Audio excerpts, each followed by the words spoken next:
All right. Episode number 1. Preaching Young. I'm ready for this day. Yeah.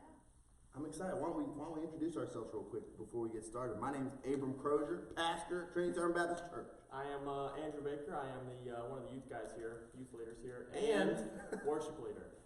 And I'm Brittany. I'm one of the youth leaders here and also the secretary. Yeah, this podcast is being sponsored by Lydia's Fabric.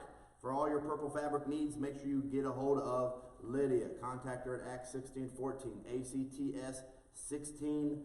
That's pretty good. I like that. Is that nice? Oh, man. Anyway. I'm excited. This is We've been talking about this for a very long time. a very long time. It's very interesting because let's discuss how we came about this thing. Because when talk about what even brought it up.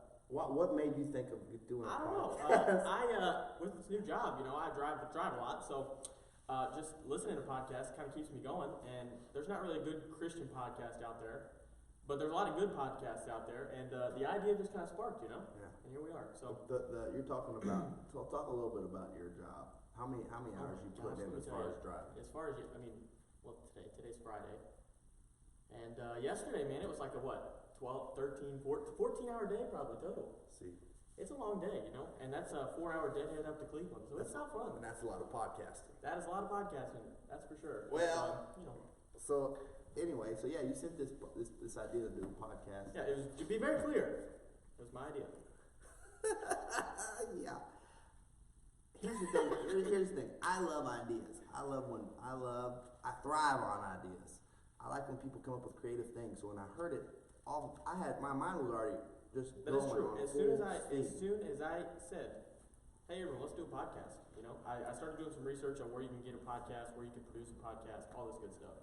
And as soon as I said this, not even 5 minutes later, I get a text message from Abram. 15 topics, the title of a podcast, the description of a podcast, and how long our episodes are going to be. Golly, I was born for this. it's like you were just waiting for me to I say was it. born for this. Well, anyway, so I'm excited. So today is just going to be our introduction. It's going to be how we met each other. It's going to be what our thoughts are as far as how this podcast is going to look over the next, few weeks. This was thrown at us. Who would have thought that we would have to be put in a position where we should be doing this? Because honestly, I thought we had plenty of time. I thought we were going to take our time. I thought we'd get some cameras and microphones. But since this pandemic has happened, it has put us in a fast track to doing this. So For the people watching this in like 20 years when our podcast is still going. yeah, you probably should explain that. We are in Probably a should little explain bit of a pandemic at the moment, that. Called the what? The COVID-19? Called the COVID-19 coronavirus. But you know what? We're not going to let that stop us. No, absolutely This is not. going to be some good times ahead. So let's start with the very beginning. Oh man, We met. Let's just say this. We met at Main Street Baptist Church. correct. How did you guys get to Main Street? And then I'll discuss how I got to Main Street. I'll start because I was probably the first one there. I grew up there. My parents had went there way back before they built their new building. So we had been going there for a very long time. We moved there because they had a good youth program. So we were able to. My parents wanted to keep us involved in youth, so that's why we went there to start. And just I stayed there really until through high school. Really, all the way up to senior year, just about. Yeah. And how did Raised, you born and get raised there, there. Brittany? Alright, so me and Andrew are actually dating. Oh! We've been dating for 5 years 5 now, years too so long, that's for sure. yeah, we're getting If there's a up there. proposal, I want to be on this podcast. It could be. I think that would be the best way to do It it. could be. Maybe it'll happen, maybe it You won't. never know. Who knows? But Anyway. I met Andrew. He was a freshman in high Woo-wee! school, and I was a junior in high school, so I'm a little older. Young. But I met him, and Pretty we wild. started talking, and one of the first things that he did was invite me to church with him. I grew up in a very small church, didn't have a youth group, so I went to church with Andrew, and as soon as I got there, I was like, whoa, I've never seen a youth. I never knew how much of an impact it would have on me, and it was just, I don't know, it was just great ever since then. And then Abram came into play. This is one of the reasons that I'm pumped to do this podcast, because all three of us have different perspectives growing up in church. We've all had different experiences, and so I'm excited. But yeah, I accepted the call to do ministry 2017, I believe. My dates are really bad. I think it was in 2017. So I accepted this call, and I said to myself, I need to go to a place, because I was at a smaller church, my dad's church was smaller, and I said, I need to go to a church that's a little bit bigger, that is running at a bigger pace, has a bigger youth group, so I can get more experience, was really the idea behind it. And I took a position at Main Street Baptist Church as a campus ministry resident. Now you tell me what that is, I have no idea. Still to this day, I don't really know what that is. I think it's a glorified intern. Campus ministry resident. Yeah. It was a glorified intern position. So, but my main focus was working on the youth and then being trained under the pastor there. So that was a great opportunity for me. And to hit on youth a little bit though, we that youth group there, man. When I was there at any given Yes. point, really, I mean, we were running almost like 50 to 60 kids. Mhm. It was pretty big. It was a pretty massive Yeah. youth group. I mean, especially in the area. Looking back now, I mean, it was a big youth group. When I got there, though, it wasn't. Yeah, it wasn't. It No. wasn't. When you got there, we were probably at like what, 30? Yeah, maybe even less. Yeah, maybe less than that. It was in a decline, and Definitely on the downhill. That's yeah, it for was sure. on the decline. So we went in there, and it's funny because when I met Brittany was an intern. Were you an intern before I got there? So what happened was, once I got there, my first year, I was really like, wow, this is amazing, like I said. Then we went to a church camp called Crossings, and that's where I was like, wow, I feel like The Jesus. greatest camp. Yes, amazing. We're not sponsored by them, by the way. No, We we're need not. to be. We Oh my gosh. All right, need to But be. I went there and I was like, wow, this is awesome. People Yes. are working in the ministry. Yeah. And I just really felt like God laid it on my heart to be in ministry more. I played basketball, so I wasn't really as involved in my youth group. But once I graduated high school and I knew how important it was, I was like, you know what? I'm just going to lean on God. He's calling me to do this. So I was an intern at Main Street. Now, I want to stay on topic, but I'm going to get off topic. I know I will. But listen, these things, I'm telling you, people don't realize how massive youth can be, Oh yeah. and people don't realize how impactful youth can be. And when you go to a camp like Crossings, or you get involved with a youth group that's active, it literally changes kids' lives. And I wish, I don't know, I wish I could get this to every student and to every child, just the importance of being a part of a youth group or in church in general. Because it really is something very special that a lot of kids miss out on. But Anyway, I agree. No, a youth group can be very powerful, and from experience, yeah. you know, a youth group it builds you up in the right way. Yeah. I probably never would have went to church camp if that was the case. Right. I wasn't in a good youth Yeah. group or whatever the case is. 100%. So you know, youth group I feel like has a longer lasting effect than people think. And Some as people limit it to just your And high as school and days. as a church, it's an investment. Oh, it's, for a, sure. it's an investment in the Absolutely. future. It's an investment into your church. It has to be the main focal point to help the church even move forward. I believe. So I get to Main Street as a young campus ministry resident, and we actually had, it was Pancakes with Abram. You remember this? I think I do. Oh, Did you go, Andrew? I don't remember Andrew being I there. was there. I remember Brittany being there because Brittany was I literally. probably thought you were weird. You probably did. Oh well, still do. They go, okay, kids, let's ask Abram a question. And the only person that asked me questions were Brittany. I think it's because they told her to. She asked me like 100. I know. I think it's because they I directed was all their the, questions so all through the her. kids Yeah. literally were like, these are the questions we want asked. So as interns, it was me and another guy. We had to ask the questions, Okay. which in And let me give return you this. was me. Let me give you this. Brittany's kind of awkward. Amen to that. You can't When tell on a meeting podcast. new people, Yes, Brittany's a little awkward. Definitely. So, as you could imagine, it was a little awkward. Her questions were awkward. They ended with laughter. They Yes. still do to this day. And so that was that. Anyway, so I started, and here's the funniest thing about this. So What kind of time period we're talking here? no time period. Andrew I is can't remember. Andrew was 2000. I can't He remember. would have been 18, a sophomore, 17. junior. 17 or 18, 17. somewhere in there. Yeah, probably somewhere in there. 17, 18. My I don't know. dates I was bad. definitely like more of a student leader type role in the youth group. So I was like junior, going on junior, senior year. This is somewhere. what messed me up because I knew Brittany was an intern, right? So I knew she was in college Yes. because you had to be out of high school to be an intern. But I could have sworn because Andrew was just around Brittany and because he was doing leadership stuff as a student, I could have sworn that he was in college. I thought that for a full year. Still do. I still think you're a little older than you are, but I thought that for a full year before somebody told me, he goes to high school. I said, what? The high school? I thought you were going to college. Try that. So that's a whole nother podcast. Yeah, we'll but- do that. Another episode. But anyway, so I really leaned into these two, big time. I leaned into you guys a lot as far as going through that youth and helping out with stuff, because in my head, because it kind of evolved into. I mean, I took a leadership role even more in that youth group towards the end, and I mean, good gravy. We did that. We relied on each other on that a lot. I mean, we were Probably more than People more than realize. DJ Andrew I don't know about all that. came out. All He that did. stuff. He happened. debuted. That was his Yeah. debut, you know. So we've had a lot. DJ Drew. We had a lot of stuff that happened because of that. But even after leaving there and really going into preaching, right? I went to preaching mode, I think, more than anything. Almost immediately. We went from church to church to church. We were literally filling in at different churches, For and you 6 guys months. were right there with me. Yes, we were. Explain that. What was the reasoning for that? 6 months, man. It was So- Why? Because I know a lot of people said, "Oh, you guys are just following Abram, blah blah blah." Which is Trust me, funny we that got a they lot of say that. that. I actually, after Main Street, I had the opportunity to go to my father's church, which is a super small church, Yeah. and it has like probably 20 to 30 people in it. And goodness. what they wanted me to do is start a youth group, Yeah. which was perfectly fine. And some things happened, and that just didn't end up working Right. out, which is fine. God didn't want me there, which is amazing because then God brought me to where we're at now. Well, we went on a crazy adventure in the meantime. Yes. And it's funny because we would joke, people would joke with us because we were going every Sunday. We were at a different church. We were preaching. Every church we went to, we were bringing in an extra. We would double their attendance, whatever church we went to.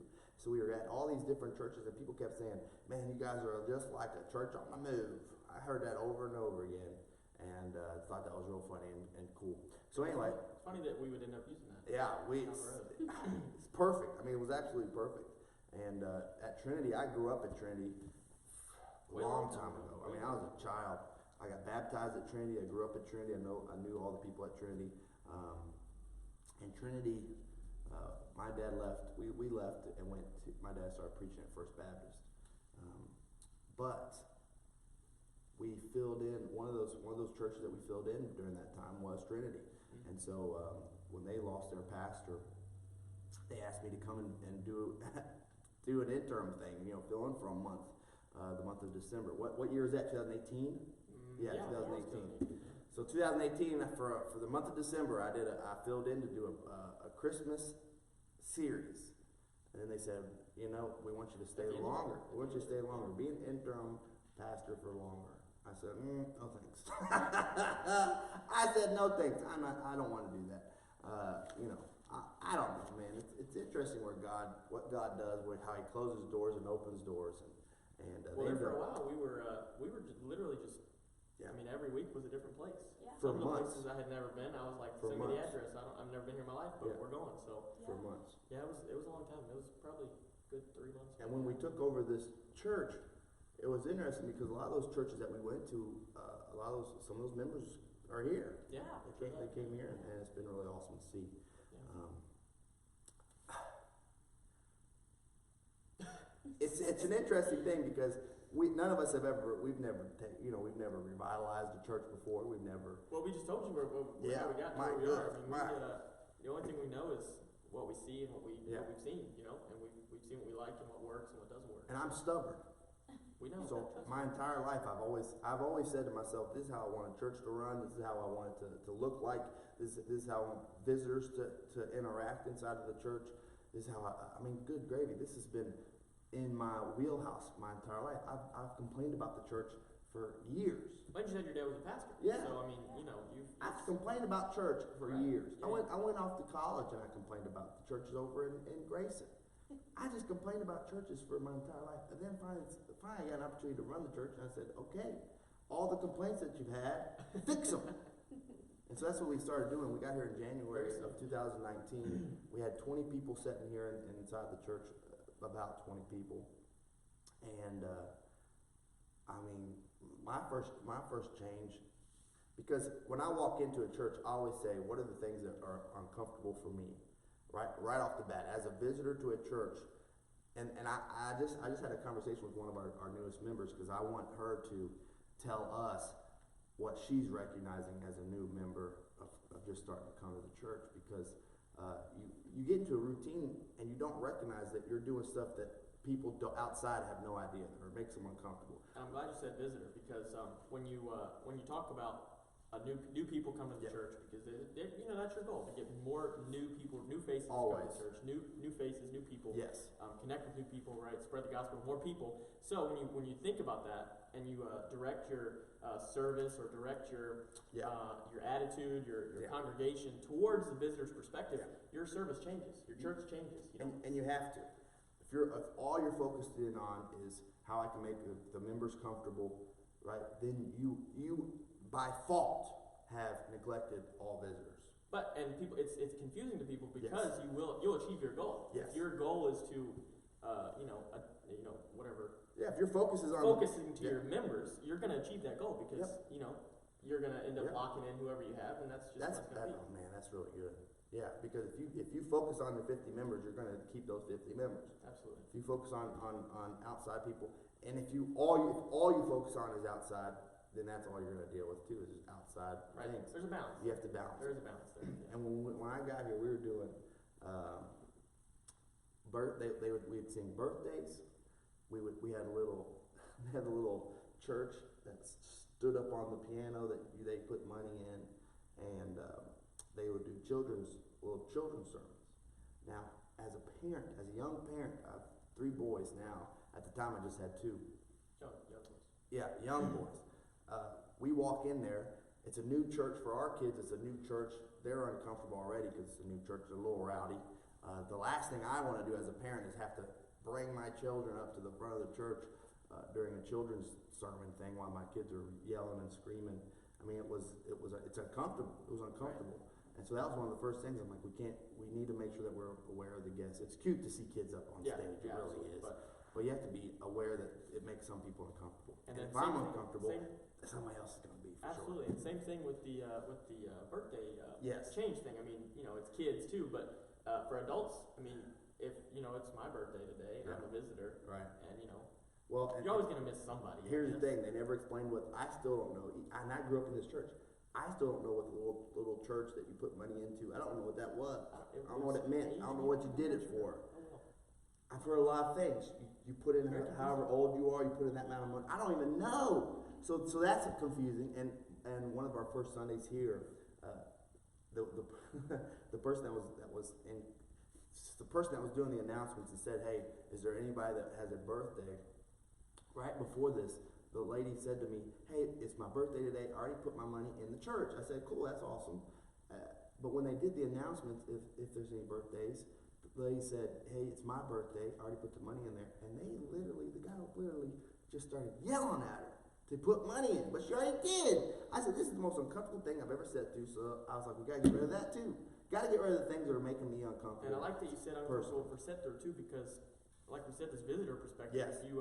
If it's uncomfortable for the person who's doing it, you got to think it's uncomfortable for everybody else that's watching. So if there's 15 new people there, you're making it uncomfortable for the other 15 people that are there, along with the people that are having to do it. So here's the thing: churches. I don't know why we do this in our churches, but churches are kind of confusing. We have Sunday school rooms in one area. We have this in another area. You have to do this at this time. We have so many things that are tradition that are not necessary that we have to get rid of. And so we have to think of that. When somebody pulls up into my parking lot, are they uncomfortable or comfortable? I remember one of the first things Carl Camphouse said to us. He said, "Hey, we have 3 visitor parking signs out there." So he's like, if I drive up to this parking lot and I look over and I see only 3 visitor parkings and they're all taken, as a visitor, I'm going to leave. Something that you just don't think about. I'm like, that's very little things. So what do? We're like, oh yeah, it makes sense. Take off the visitor only parking. Yeah, and I'm glad you mentioned start to talk about the outside look, appearance of the building.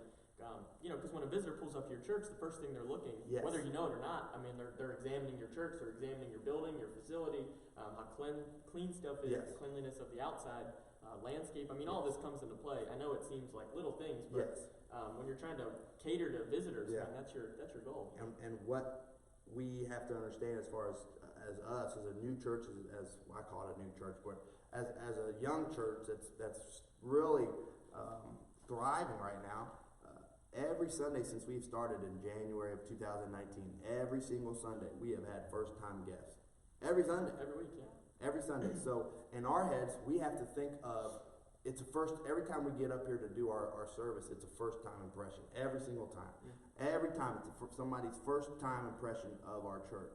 And one of the most things that really that we try to strive for is trying to make sure that we're aware of that. That there's somebody here for the very first time, and are we reaching out to them?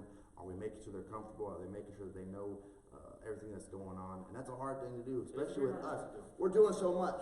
Yeah, I agree. And I think some churches can get confused. You know, Yes. like when you're at a certain volume of Yes. people, and you get a new visitor, and say everybody in the church knows that that's the one new Yeah. visitor. There's also a balance of not singling that person out, not crowding to that person. You know, it's hard to do because you're Yeah. like, oh my gosh, it's a visitor. We haven't had a We're visitor, right? overwhelmed. But Yeah. that's the thing. But it's the same on large scales too. You don't Yeah. want to overwhelm your visitors, just like you don't want to overwhelm the few people with And few visitors. Not everybody's going to be happy. This is the biggest thing. Not every member is going to be happy. Not every guest is going to be happy. And so, as much as we focus on all these things and balancing, the ultimate thing for me is I'm not trying to glorify anybody. I'm not trying to impress anybody. Our goal, first and foremost, has to be impressing God. The rest is going to fall into place, right? So we want to be aware of our visitors. We'll be aware of the things that are happening. But we want to make sure that God is the one we're trying to impress. Now, we get here in January of 2019. We had about We 20. got a little off topic there. I know we did. I knew it was I going feel to like happen. it's I gonna happen. apologize. I agree. It's gonna happen. We but, we get Thanks for here. sticking with us. We're 20 minutes in. Right. We get here January 2019. All right. You guys come with me. What were your guys' thoughts of here? Because you guys didn't grow up here. I grew up here, so I knew everything. I knew how the order of the service went. I knew where. Yeah, we were fellowship. new. I knew all these things. So talk a little bit about We'd never been in that. the building before, so. No, I mean, I have definitely been in other smaller congregation churches, but this is it's not like a normal small church. There's way more Yeah. pews in this church. There's room to grow is the first Yes. thing that I noticed was like, wow, this is amazing. There's so many empty pews, and for me, coming as like an outsider looking in, I was like, wow, we could really fill every one of these pews, every one of them. And all the people that we came here and we love now, we know them Yeah. really well, they were very receptive of the change that we wanted to take place. And they were behind it 100%. And that's the thing, if you, if you know, they're not open to change or open to new opportunity, then it's a hard thing to do because you gotta be all in, you gotta, you know, And that was also a balance. yeah, We're very going to much get off a topic balance. again here. I know we are. But that was also another off balance thing because you have to understand that the changes that we made were not to the people that were here all the time and they were doing this stuff all the time. It was massive change. Yeah. But if you really look at it, we didn't really change very much of anything. We still do a traditional service. I still try to wear a suit when I do my preaching. Those things are still there, right? Yeah. So that we didn't it wasn't like we came in and said, all right, we're doing rock music now. Right. And I don't wanna dive into that too far, cause we will. Yeah, we will that is discuss one of that our kind of topics. stuff. So, But those changes were very small changes. There were changes that were, you know what, hey, and I always explain the changes, right? So every time we made a change, every week, yeah. this is why we're making this change. I think it's very important because if you just change things and don't tell people why, it's confusing and they get upset about it. But if you say, hey, we're changing it because this person's upset. We had a visitor Sunday who did not do this. We missed them, or you know what I'm saying. Those are things that you have to make those changes for. And I think if you can explain it to them and show them that those changes are impacting people in a positive way, it's hard to argue. Well, because in reality, these changes are these are very small changes. Yes. I mean, to me, a major change is reconstructing the facility in some way or whatever the case is. But the fact that these are very minor changes, and then easing into those changes is kind of the way that it has to go because, like you said, they really start to understand why that needs to take place. They're able to, kind of realize that it's a better option or whatever the case is, or at least being open to it, even if it's not a better option. Right. Just being open to the fact that it's changing. And we'll discuss this a little further on a different podcast, but I wanted to touch base on episode. Sorry. We gotta get this terminology right, But there's a couple things that are very interesting to me because I want to talk about this on a different episode.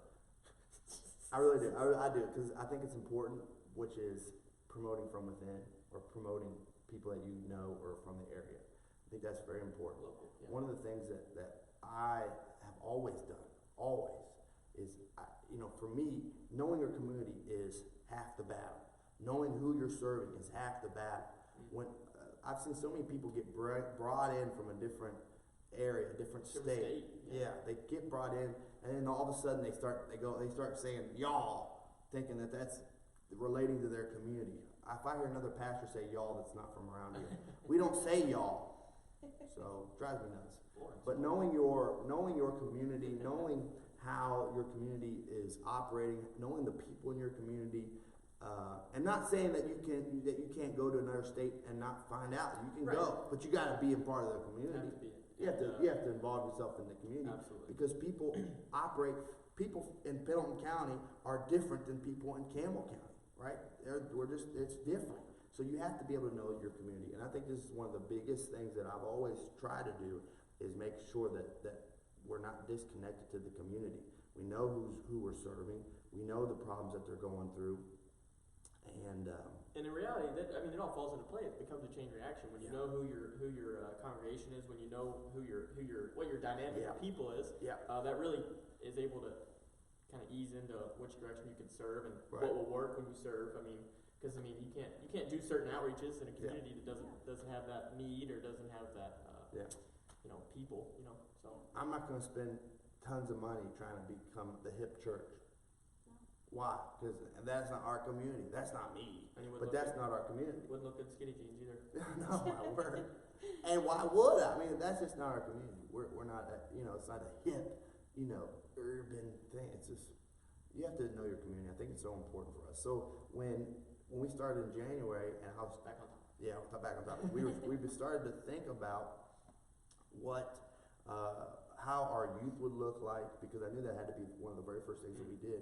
At the time they were doing, which just drives me nuts, but they did the youth, they considered everybody youth. All kids. Kindergarten through 12th grade. Yeah, kindergarten through 12th grade was youth. One of the And first so, things to split that. and we're going to discuss this in another episode. Yes, we will. Absolutely. So, yeah. The difference of names, the We have good importance. content for 'em. I'm telling you, we have so much Just stuff stay tuned. we're going to be discussing. But the difference in names is very important. Youth, at Main Street, they called them young adults, right? It was very confusing. But it's very little. Those are very little things that not a lot of people. Yeah, those are until we very little kind of things. like And we'll dive dive into into them a lot more. But when we immediately I knew that we had to stop calling the kindergartners youth, because they're not youth. Right. And they needed to stop. Even 5th grade. Yes, and we had to make sure that they stopped meeting together, because we were having kindergartners meet with high schoolers, and that's just a Well, weird then they dynamic. become, My word. Yeah. They Should never become, be that They way. become We're on different. My goodness. completely different levels. I'm gonna tell you this, and you break up that thing in high school, freshmen on a completely different level than us. Oh, even a senior. Oh, Yeah, absolutely. Big For Yeah. sure. So anyway, so that was one of the big things, Then is breaking trying to down figure out, gender. we gotta get the youth going, we gotta get a good, strong youth growing. And for me, it was a no-brainer to get Andrew and Brittany to do it. They already seen how how I did the youth, and I knew that they could do it. And so that was I just had to convince the rest of them, which Yeah, and not only wasn't that, too hard. both me and Andrew, I'll talk about I myself, apologize. but Yes. I definitely felt a call to be in the youth group, like lead a youth group. Yeah. And when we first got here, we had 3. I think we had And it was 3 or 4. 3. It was just current members. Let me kids. stop you right there. Go back to that. You made a point about being called. Oh, yeah. Which we're gonna hit on. Go back we'll to hit it. on that eventually. Let's hit on it right now. Okay. Let's do If it. I was not called to be in the youth, I would be the most negative person, because let's be honest, that is just Sure. an odd. Wow. I would be so like youth. They're one of those age groups that they could either get on your nerves, you love them, Oh, or absolutely. you just, I don't know. But this is, no in between. and this is important for every position inside of a church. Oh yeah, this isn't just applied to youth. If you are not called to greet people, if you seriously don't have a calling to physically want to greet people when they walk inside of a church, then you should not be a greeter. Right? Because so many things happen, and the devil's going to attack you inside of a church.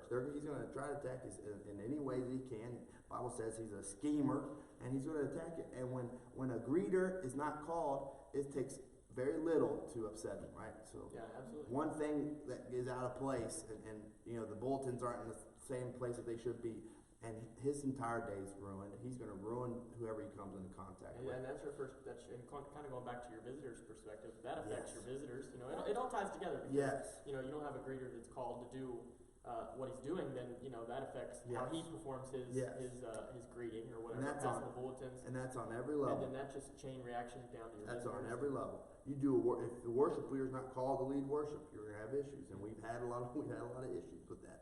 Not you, Andrew, but before you. I'm really good. but those are problems that if you're not called to do it, that you're hampering. Is that the right word? Yeah. I That's don't. a good Laundry word. hamper? Hampering? Laundry hamper? You're hindering. Let's do hindering. Hindering. That's probably a good word. You're I'm hindering. not really sure what that means. We need to Google it. You're You hindering. can Google it right now. You're hindering a lot of the for God to do His job. God wants to use people that He's put into place. Absolutely.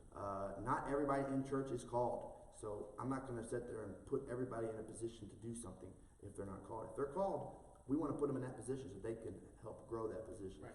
And we've seen the ones that are called do absolutely wonderful, and we've seen the ones that aren't called do completely terrible. You can tell. Just in the year and 3 months that we've been here. Yeah, and it's also it's kind of a balance too, going back to you know, trying to differ between being called Yeah. and how tradition has ran or Yeah. who's always done it. You know, it's kind of a Big time. big difference. You know, being called to do something and just because nobody else has done it, you stepped up to do it or whatever the case is. You know, I think that applies. So go back to your youth.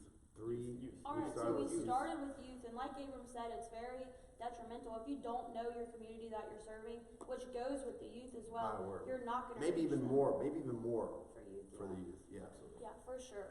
But we started with 3, and what both me and Drew did, we learned about those kids, we asked about them, we wanted to learn everything about them. We know Leah really enjoys taking pictures of people, doing photography. Yeah, Alex yeah. loves basketball. Jared loves goldfish. We really poured into those kids. We know what they eat. I mean, Right. that was our first And goal, is that's- to learn about I them. like that you said that, our first goal, because if we don't, I mean, a lot of these churches, these youth people will come in or whatever, and they just go straight into whatever that is they want to do, whatever their lessons are going to be, whatever their series. You know, they'll just dive straight into something. Glad But you're talking about if you don't know your kids, and this applies to church too. You know, this is all full circle, but just specifically youth here. You know, if you don't know your kids, you don't build a relationship with your kids, you don't earn their respect because we were outsiders, right? They didn't know who we were. We had to come in, build relationships with them, you know, earn their respect, and then you can go forward with that. And that's not a quick process. Sometimes No. this can take weeks, months. I Yes. mean, we're still building relationships because we still have new kids coming in. And we have so many youth leaders. I have so many youth pastors, youth leaders and even pastors that get so upset, discouraged, frustrated at the fact that we need a mute button for that. I apologize. They get so I distracted. apologize. They I have get fault. distracted. They get upset and frustrated when they have 2 people show up to their youth group. Mm. But that is the greatest moment a youth leader can have, is when you have 2 people at your youth group. Do you know why? Because you can pour you can pour everything into those 2 people, right? You can invest your time into them. You can make sure you can follow them. You can sit there and say, hey, you know, what are you doing this week? How can we help you this week? Are you struggling with something this week? The potentials of reaching and pouring into a couple kids is the greatest opportunity any youth leader could ever have. So, and I always say, man, if you're sitting there and you're discouraged, don't be, because treat it like a small group. Treat it like you're going to invest in their lives, because that's what you should be doing. And from that, and I've seen this every time, if you do that, it always multiplies, because they want their friends they're like, listen, my youth leader is so cool. He actually cares about me. I want my friends to come and be a part of this. So go ahead. And even, you know, I like that you said, even if you have, you know, 2 people in your youth group, Yes. whatever the case is, because, I mean, there are a lot of churches out there who don't have very large youth No. groups. You know, we're talking like 5 or less, you know. So, I like that you said diving into just the kids you have, because you really can focus on building a relationship with them, and then when new... Just a reminder, this podcast is sponsored by Lydia's Purple Fabric. For all your purple fabric needs, contact Lydia, Acts 1614, ACTS 1614. We're back. We took a little bit of a break there. That's hilarious. It is very funny. It was very funny. We're gonna have a lot more of this. But Yes. like I was saying before the quickly interrupted break, it was very abrupt. You know? Sorry. Anyway, we came to it. Oh well, we're here. Technical difficulties. It's the first podcast. This has to be. This has to and happen. I apologize if the audio's a little rough. We're gonna get there. We're getting microphones. We're gonna have better cameras. I don't know about better cameras, but that's on you. Anyway, Amazon. like I was saying before our Sorry, break, you Amazon. got banned from Amazon. I know. Sorry. Okay. Anyway, like I was saying before the break, Other we podcasts. have an email now, people. This is great. I can hear the applause. Anyway, preaching young, no caps, no spaces, preachingyoung@gmail.com. So, what I want you to do with that email, great question. Send us all your questions. Yeah. Whether it's a personal question, if it's individually directed towards one of us, if Or it's the about the episode. podcast, if it's about a previous episode that you're listening to, whatever the case is, Bible question, whatever the case is, we'll do our best to answer it. Yeah, we'll probably start out each. We'll start every episode with emails. So we won't do, depending on how many we have, we'll filter them through it, whatever. But that's preachingyoung@gmail.com, no caps, no spaces. So Thank you for that. you're welcome. So let's go back to you guys started. Jump right back in. You guys started the Youth on the Move. I shouldn't have said that. I ruined it. Y'all started the youth in February of 2019. Explain the name Youth on the Move. The name Youth on the Move. Explain how y'all got that. Explain how we came up with. I came up with what we're doing now with the youth. I mean, good Well, gravy. let's see. February, like Brittany said, it was a very relatively small youth group when we started. One of the first things we did, which I don't want people to, it is a process. Starting youth group is a Long process. process. So Some are looking longer at than others, and here's Yes. the other thing: you got to know your community. you got to know your community, absolutely. Because in this community, there has been no good youth group. There's been very little youth focus on youth. So there's been very few young youth leaders in our community. So when you talk about the fact that we were in here, we had young youth leaders, it brought a lot of kids in just automatically because it was something different that the community is not used to. So Absolutely. it doesn't happen. So, and like I was saying, when you, when you're thinking about your youth group and, what was I saying? I don't remember. I completely blanked. I got you. You were talking about the fact that it's a process. Oh yeah, perfect process. All right, so sorry, Dave. You know what? This is why I love this podcast. I love this. This is great. Anyway, what I was saying. Youth groups are a process, right? Yes. We look at some churches will look at other churches, youth groups, other youth groups that some of them have been established for a very long time. Oh my goodness. And Parents drag their kids there, so the youth's already pumping because right, yeah. I mean, there's just some of these youth groups are just pumping out. They've been doing it for however long. I mean, and when you're talking about starting a new youth group, you can't look at those youth groups that are successful already, and you can't compare to what you can't just jump right into what they're doing. As far as social media goes, as far as what they're doing, as far as trips and all this stuff. Like for the first couple months, we started in February of 2019, like you said, and our first couple months were pretty silent. I mean, we didn't do anything hardly. But listen to this, and this is important. You have to be excited. You guys were excited. Oh, absolutely. Y'all were excited every time you met. You were excited that we had a youth group. That excitement is contagious. If the youth leader or the youth pastor isn't excited, this goes for the pastor in general. Yeah. If youth leader, youth pastor, or just a regular senior pastor is not excited about having church or having youth or having anything above, then guess what? Nobody else is going to be excited. Can't expect everybody else. And it can't be a fake excitement, right? You have to really be excited. Because people can tell. People can tell. And so when those kids go in there and they're like dragging in there like this is just another youth group, and the youth leaders are excited. They don't even care that there's one person there or 6 people there. Those kids get excited because they go, wow, somebody cares about me. Which goes back to being called. I mean, Yes. if you're not called in the position you're serving Good in, tie-in. Very good tie-in. it's not going to work. You're not going to be excited. I love coming to church. I love our youth group. I love seeing them every single Wednesday, Yes. talking to them throughout the week. Mhm. I mean, it's just great. I love pouring into them. I've learned so much from them too. And if you didn't, you wouldn't be. We wouldn't Exactly. take you out. Right, absolutely. Take you out. We wouldn't. Take do us it. out. Exactly. Because you're hurting. You're doing more hurt if you don't want to be in there. More of a stumbling block. And I would rather have no youth leader than youth leaders that don't want to be there. Exactly. Go ahead. Which is very important. And which is, it's also very important to find good help. Yep. It's hard. Very hard to find good help, which we're fortunate to We're have. fortunate, but at the same time, and it's going off topic, but I'm going to go there. We're running. If we have us three are the only three on staff. We have 150 in attendance, 140 in attendance on a weekly basis. We're running 100. Yeah, we got 3 of us on staff. That's not very good. And we're all doing double duties. Yeah, every single one of us. Brittany's youth leader / secretary. What do you call yourself? Administrative assistant? I just call myself a secretary. Okay, I don't know. all right. I don't like big words. All right, and then Andrew's youth leader / worship leader. So, Which that's so much fun, by the way. but see again, we'll talk a little bit about how to avoid being burnt out of church and all that stuff, because that's a big issue that affects a lot of our church. We'll do that with a different episode, but we're doing a double duties on a lot of this stuff, and the reality of it is we're excited, we love it, but if at some point we get burnt out or we don't want to do it, that I would rather have 0 people on staff, because it's hard to find help. Yeah. Absolutely. Yeah. Because I don't want to just find help just to have help. I want to actually have people that are called and willing to Yeah, and going back to build the church. Going back to the called thing, when it's all times full circle. When you get volunteers that really want to do it, when you get volunteers that really want to help, or people that really want to step up and do things, it really takes the stress off of everyone, because it becomes a joint effort. Yep. And no church should be run by one person. Right. It really is just just a church. Which is everybody participates. Everybody has a part in it. So. Which, bringing it back to the youth, so we started in February, like they said, of 2019. We had 2 or 3 people coming on a regular basis, and where we're at right now is we have about 25 to 30 on a Wednesday night, which is super good. Very good. Yes, Most we've had, I very, think, very is like good. 34. Yeah, Most we've had 34. That's our max number so far. So that's amazing. That's phenomenal. From 0. just a short amount of time we were there. Yeah.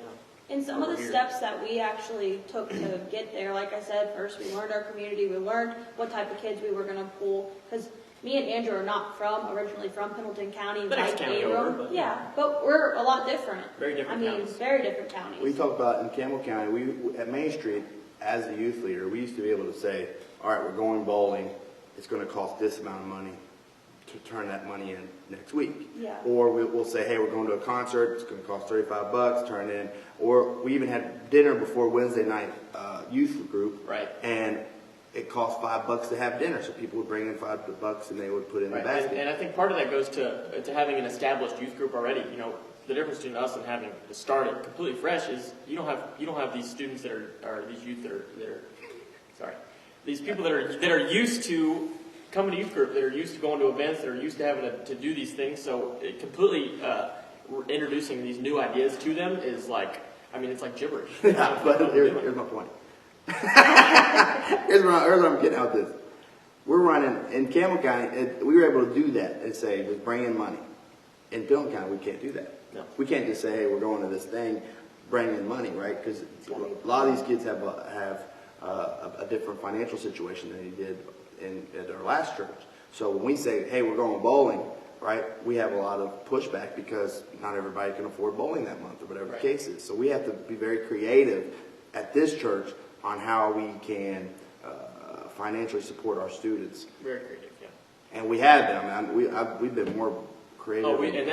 That comes back to having a supportive church, because the church that invests in their youth, we wouldn't be able to do it. We wouldn't be able to.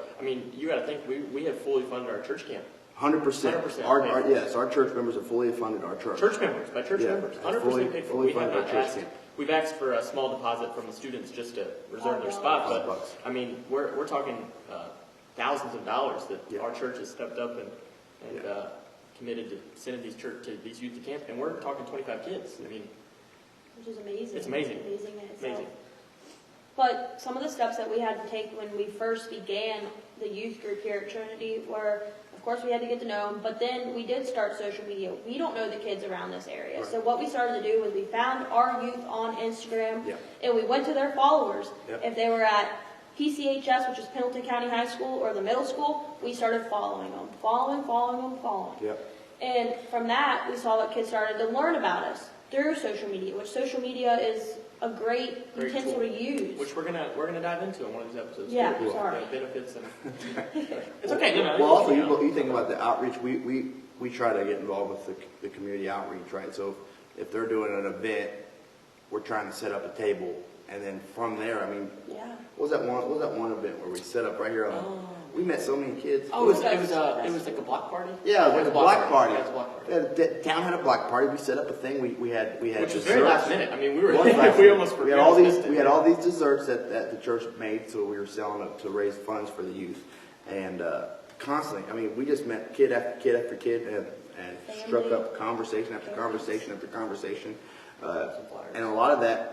Those are the moments where I'm real proud of what we're doing, because you know, we're not just sitting there going, "Where's everybody at? Where's all the kids at? Right. Why isn't nobody coming?" You know, we're actually sitting there physically talking to these kids and inviting them to come to. And some people would look at that and say, like, you know, like just for instance, I said we kind of did it on the fly, and some churches would look at that and say, it's too soon. We can't do it right now. You know, I mean, we literally packed up after a Sunday. Yep. I think it was like 1 or 2 days before we knew about doing this, and we were just like, whatever. We just showed up. We started grabbing stuff. We did it on the fly the day of, like Sunday, the day of. So I think being able to be flexible in that nature, I mean, changes the game. Yeah, and know what your community's doing. Yeah. A lot of communities are doing a lot of things that are open to the public, and you got to get involved in those things. You have to. As a church or church members, I mean, church members can be involved in that thing. So, and Abram already told you pretty much our youth name. It's Youth on the Move, kind of leaning off of our church's motto being the Church on the Move. The vision of the church was Church on the Move. Yes. Vision. That we set for the church, and that's been a big blessing. Here it is. Here's the real facts of this. We'll get to the Youth on the Move in a second. But the vision of the church is so important. One, because without a vision, the church doesn't know where it's going. Right. And so the vision is very important. You have to have a clear vision. Number two, our vision has remarketed the church. Oh, yeah. Right? So the church had a reputation. The church had, I don't know, it was almost in a downward spiral. But we almost remarketed it as a church on the move. And so people don't even really associate it anymore with Trinity. They associate it with being the church on the move. So, and I think that's very important, and it says a lot about our vision. Right. So when we were thinking about what we're going to do as far as the youth, I'm like, what other name would you do but Youth on the Move? I think you mean Becky. What other name Your would you wonderful do? wife. Right, my wife said Youth on the Move. I said, what other name would you do? Yeah. So But Youth shout on out the to Move. Becky. She gave us Thanks, her Becky. name. Yeah. So, but yeah, we really. But it was a genius idea. It really fell right into place. Me and Brittany. Some of the names are stupid that we are. Oh, Yes, it was. It was horrible. It was probably a good, like, I don't know, 2 or 3 weeks. We were just constantly sending ideas back and forth. I wish I'd have kept some of them. We should have. Some of them were okay. None of them, like, really clicked. No. None of them really clicked. Yeah. And then, Youth on the Move, and Youth on the Kids on the Move, and Church on the Move, Youth the on the rest Move, Kids is on the Move. history. Yeah. It's history. Here we are. That's simple. We're here today. So anyway, it's been interesting. How old are you guys? I'm 21. 21? Yes. 19. 19. I turned 20 in September, though. Yeah. I'm 31. Gosh, you're old. So you're talking. Yeah, I am. Compared to you guys, I am. You're But you back. talk about, you're talking about the 3 staff at a church. 30, We could say under the age of 30, but almost.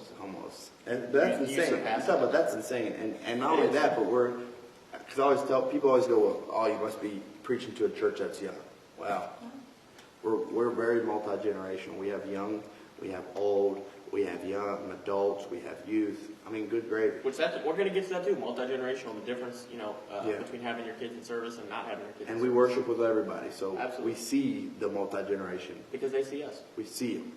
We're a part of it, and they get to enjoy the service with us. But you talk about those difference of the age groups. I mean, we're running a church that has very old members.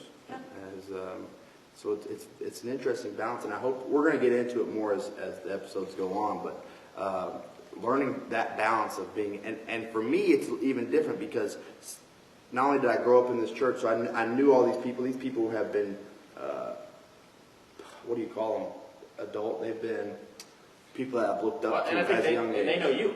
Yeah, they know me as a you. child. They know me Yeah. as a child. So it's it has to be as weird for them as it is for me Yeah. to be able to be a leader over people that were leaders of me when I was a kid. I have some people that were my teachers growing up in school, and now I'm their pastor. Principal, we got a principal. Yes. Yeah. So it's very, it's an interesting balance. And so I do want to get more in depth in that kind of balance and talking about the struggles that we've faced trying to manage that and not upset people. Right. And also want to talk about upsetting people because not everybody's happy. And there's going to be some people that get upset and leave and how you balance that. Because it's going to happen. It's going to happen. It's going to happen. It's a reality. So, But that's why we have 1,000 churches in our area. Yeah. So that y'all can go, whatever, pick a church, whatever one you like. Every church can be filled. Yeah, so anyway. Yeah. Well, and that's the other point too, and this is something that's been really driving us as a church, which is we have a 15,000 population in Pelham County, only 10% that's going to church. So it's 13,300 and something, 315. 13,315 people are unchurched. 13,315 unchurched in Pelham County. So you're talking about, I don't know how many churches we have. Let's say 80, 70 maybe. Maybe not even that much. Let's just say 40. We have 40. Let's say we have 40 churches in Pelham County. Okay. roughly. 13,000 people. That's a lot of people. And if we can fill those people inside those 40 churches, man, every church could be just busting at the seams. Yeah, absolutely. And so that's been our driving point, is understanding those numbers and understanding that the need is great, understanding that there are a lot of people in Pelham County especially that have lost a lot of hope in life in general. Some of them started all the way back at the 97 flood. We're still trying to deal with that. So the opportunity is there.